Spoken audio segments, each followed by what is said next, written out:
ভয়ংকৰ দুৰ্ঘটনাত 3জনৰ মৃত্যু ট্ৰাক আৰু স্কৰ্পিঅৰ মুখামুখি সংঘৰ্ষত প্ৰাণ গ'ল 3জনৰ দুৰ্ঘটনাত ৰঞ্জিত দে কৰুণা বেজবৰুৱা আৰু পাৰ্থ প্ৰতিম বৰ্মনৰ মৃত্যু দুৰ্ঘটনাটোত ভাঙি চুৰমাৰ হৈছে কলা ৰঙৰ এখন স্কৰ্পিঅ বাহন উত্তৰ গুৱাহাটীৰ গৌৰীপুৰত সংঘটিত হৈছে ভয়ংকৰ দুৰ্ঘটনাত থিতাতে 2জনৰ মৃত্যু হোৱাৰ বিপৰীতে হস্পিটেলত 1জনৰ মৃত্যু গুৱাহাটীৰ পৰা নাওকাটা অভিমুখী পথৰ জয়গুৰুত সংঘটিত হৈছে শোকাবহ পথ দুৰ্ঘটনাটো ভুল দিশেৰে অহা A01 DC 3141 নম্বৰৰ ট্ৰাকখনৰ সৈতে মুখামুখি সংঘৰ্ষ হৈছিল A01 GP 9940 নম্বৰৰ স্কৰ্পিঅ বাহনখনৰ দুৰ্ঘটনাত মৃত্যু হোৱা 2জনৰ ঘৰ গুৱাহাটীৰ মালিগাঁৱত দুৰ্ঘটনাত মৃত্যু হোৱা আন এজনৰ ঘৰ নাওকাটাত ৰঞ্জিত দেৰ ঘৰ মালিগাঁৱৰ গোটানগৰত কৰুণা বেজবৰুৱাৰ ঘৰ নাওকাটাত দুৰ্ঘটনাৰ পিছতে ঘটনাস্থলীৰ পৰা ট্ৰাক চালকে কৰে পলায়ন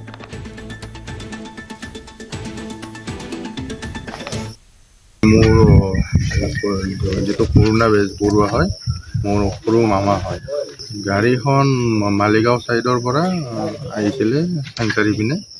কিবা সিহঁতৰ নিজৰ কামত ওলাই আহিছিলে কিন্তু ৰং সাইডৰ পৰা ট্ৰাক এখন আহিছিলে আহোঁতে ট্ৰাকখনৰ লগত মুখামুখি সংঘৰ্ষ হয় তিনিজনৰে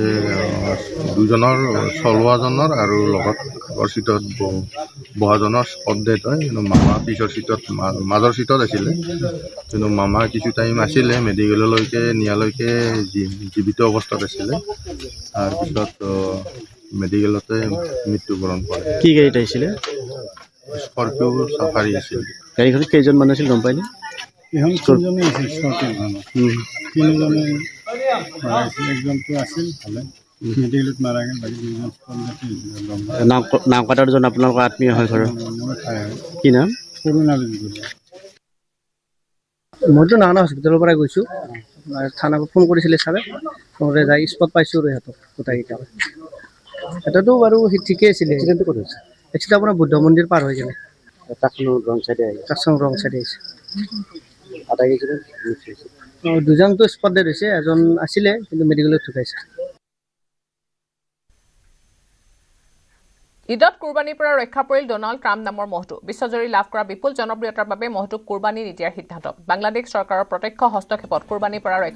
ৰক্ষা পৰিল ডোনাল্ড ট্ৰাম্প নামৰ মহটো সম্প্ৰতি এখন স্থানীয় চিৰিয়াখানাত ৰখা হৈছে ডোনাল্ড ট্ৰাম্প নামৰ মহটো থাইলাক ডোনাল্ড ট্ৰাম্পৰ দৰে দেখা বুলি চৰ্চা চলা মহটো চাবলৈ ভিৰ কৰিলে একাংশ লোকে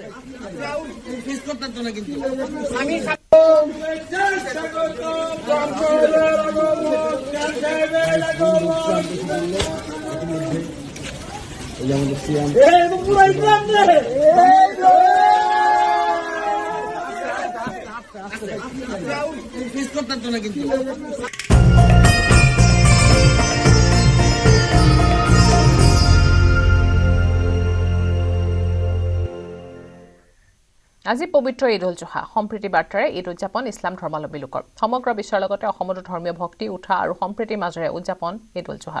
ইছলাম ধৰ্মাৱলম্বী লোকসকলৰ বাবে ই অন্যতম এক পবিত্ৰ আৰু গুৰুত্বপূৰ্ণ উৎসৱ পুৱাই ৰাজ্যৰ বিভিন্ন প্ৰান্তৰ মছজিদ আৰু ঈদগাহ ময়দানসমূহত ইছলামধৰ্মী লোকসকল সমবেত হৈ ঈদৰ সমূহীয়া নামাজ আদায় কৰে শান্তি সমৃদ্ধি আৰু ভাতৃত্ববোধৰ প্ৰাৰ্থনাৰে আদায় কৰে নামাজ উজনিৰ পৰা নামনিলৈকে ঈদ উল জুহাক লৈ দেখা গৈছে উৎসাহ উদ্দীপনা এবাৰ কুৰবানীক লৈ ৰাজ্যত বিশেষ তৎপৰতা গ্ৰহণ কৰিছে ইছলামধৰ্মী লোকসকলে ঠায়ে ঠায়ে ইছলামধৰ্মী লোকসকলে কুৰবানীত গোবধ নকৰাৰ লৈছে সিদ্ধান্ত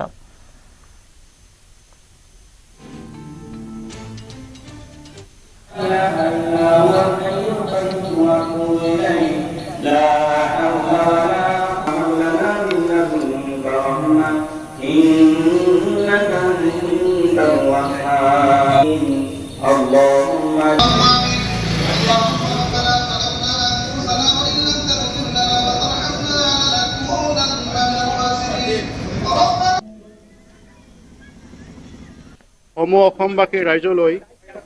ঈদ উল জুহাৰ আন্তৰিক শুভেচ্ছা জ্ঞাপন কৰিলোঁ লগতে আমি আজি ইয়াত এই ঈদগাহত মুকলি আকাশৰ তলত সকলো ধৰ্মপ্ৰাণ ৰাইজ একত্ৰিত হৈ আল্লাহ পাকৰ মহান সৃষ্টিকৰ্তাৰ কাৰণে ঈদ উল জুহাৰ 2 ৰাকাত নামাজ পঢ়ি মহান সৃষ্টিকৰ্তাৰ ওচৰত দোৱা কৰিছোঁ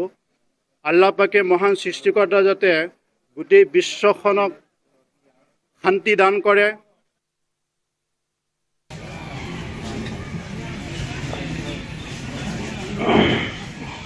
মই বিশেষকৈ আজি ঈদ উল আজহাৰ গোটেই বিশ্ববাসীক মানে শুভেচ্ছা জ্ঞাপন কৰিছোঁ আৰু ঈদ মোবাৰক দিছোঁ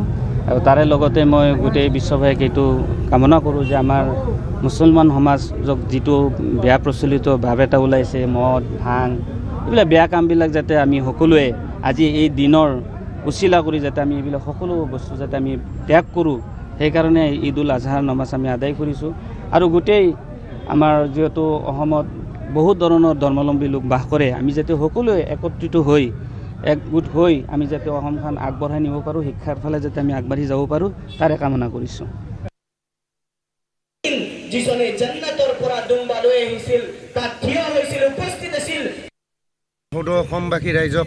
ঈদ উল আজহাৰৰ আন্তৰিক শুভেচ্ছা জ্ঞাপন কৰিছোঁ। লগতে ইছলাম যিহেতু শান্তি, সেই শান্তি বৰ্তাই ৰাখি আমি সকলোৱে যশস্বী মুখ্যমন্ত্ৰী হিমন্ত বিশ্ব শৰ্মা ডাঙৰীয়াৰ যি গো সুৰক্ষা আইন, সেই গো সুৰক্ষাৰ নীতি নিয়ম মানি আমি কুৰবানী কৰাৰ সিদ্ধান্ত গ্ৰহণ কৰিছোঁ। আৰু মই গাড়ীগাঁও কবৰস্থান কমিটিৰ সভাপতি হিচাপে আমি এটা ৰাজহুৱাকৈ আমি সিদ্ধান্ত লৈছোঁ যে আমি চৰকাৰৰ যি নীতি নিয়ম, সেই নীতি নিয়মৰ পালন কৰিহে আমি কুৰবানী কৰিম। আজি অন্ত পৰিব কাজিৰঙাৰ 2025-26 পৰ্যটন বৰ্ষ। পৰ্যটক শূন্য হৈ পৰিব হাতী চাফাৰী, জীপ চাফাৰী আৰু নদী পৰ্যটনেৰে মুখৰিত হৈ থকা ৰাষ্ট্ৰীয় উদ্যানখন। প্ৰতি বছৰে বাৰিষাৰ প্ৰাকখনত অৰ্থাৎ মে' মাহৰ অন্তত পৰ্যটকৰ বাবে বন্ধ কৰা হয় ৰাষ্ট্ৰীয় উদ্যানখনৰ দুৱাৰ। সম্ভাৱ্য বান পৰিস্থিতিৰ সৈতে মোকাবিলা কৰিবলৈ আগতীয়াকৈ প্ৰস্তুতি চলোৱা হ'ব ৰাষ্ট্ৰীয় উদ্যানখনত। পৰ্যটকৰ আগমনৰ ক্ষেত্ৰত 2025-26 পৰ্যটন বৰ্ষই ভংগ কৰিলে পূৰ্বৰ অভিলেখ। আগমন ঘটিল বহু সংখ্যক পৰ্যটকৰ, বৃদ্ধি পালে বিদেশী পৰ্যটকৰ সংখ্যাও। ৰাষ্ট্ৰীয় উদ্যান কৰ্তৃপক্ষই প্ৰকাশ কৰা মতে কাজিৰঙাৰ প্ৰতি অধিক আকৰ্ষিত হৈছে দেশী বিদেশী পৰ্যটক। গড়কে ধৰি অন্যান্য বন্যজন্তুৰ লগতে সোণালী বাঘেও সন্মোহিত কৰিছে পৰ্যটকক। শেহতীয়াকৈ বুঢ়াপাহাৰ বনাঞ্চলৰ ডিফলু নদীত প্ৰথমবাৰৰ বাবে ঘৰিয়ালো প্ৰত্যক্ষ কৰি অভিভূত হৈ পৰিল পৰ্যটকসকল। ঘৰিয়াল বিচৰণৰ দৃশ্য কেমেৰাত বন্দী কৰে টুৰিষ্ট গাইড শিশু কান্তনাথে। 2025-26 পৰ্যটন বৰ্ষতো টুৰিষ্ট গাইডসকলৰ বাবেও হৈ পৰিল এক উল্লেখনীয় পৰ্যটন বৰ্ষ।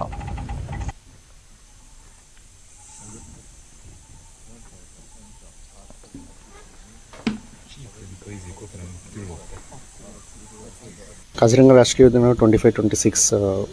টুৰিজম ইয়েৰৰ আজি 28 মে' আজি লাষ্ট ডে হয়। আজি আমাৰ জীপ চাফাৰী, লাষ্ট চাফাৰী এতিয়া কমপ্লিট হ'ব। আৰু কালিৰ পৰা 29 মে' আমাৰ কাজিৰঙা ৰাষ্ট্ৰীয় উদ্যান টুৰিষ্টৰ কাৰণে বন্ধ থাকিব। মেইনলি আমি এইটো ডিচিশ্যন লোৱা হৈছে বৰষুণ আৰু ৱেডাৰ কণ্ডিশ্যন আৰু ৰোড কণ্ডিশ্যন এইটো কনচিডাৰ কৰি এইটো ডিচিশ্যন লোৱা হৈছে। আৰু এই বছৰ আমি দেখিছোঁ কাজিৰঙা ৰাষ্ট্ৰীয় উদ্যানত ভালেমান টুৰিষ্ট ভিজিট কৰিছে, মোৰ দেন 4.7 লাখ টুৰিষ্ট ভিজিট কৰিছে আৰু লগতে ফৰেইন টুৰিষ্টৰ সংখ্যাও বাঢ়িছে। সেইটো আমি ক'ব পাৰিম বিভিন্ন পাব্লিচিটি ৰিলেটেড এক্টিভিটিছৰ কাৰণে আমাৰ কাজিৰঙা ৰাষ্ট্ৰীয় উদ্যানৰ টুৰিষ্ট নম্বৰ বাঢ়ি গৈ আছে। আৰু এইবাৰ আমি এটা ভাল খবৰ পাইছিলোঁ, প্ৰথমবাৰ টুৰিষ্টৰ ঘৰিয়াল চাইটিং হৈছিল আমাৰ বুঢ়াপাহাৰ ৰেঞ্জত। এইটো কেতিয়াও টুৰিষ্টৰ আমাক 2023 একবাৰ বাৰ্ড ছাৰ্ভেৰ সময়ত এইটো চাইন পাইছিল, কিন্তু টুৰিষ্টৰ কাৰণে প্ৰথমবাৰ এবাৰ পাইছে। আৰু এইটো এৰিয়াতে 2-3 বাৰ চাইটিঙো হৈছে এবাৰ। চ' এইটো এটা নতুন এডিশ্যন হৈ টুৰিষ্টৰ কাৰণে এবাৰ হৈছিল।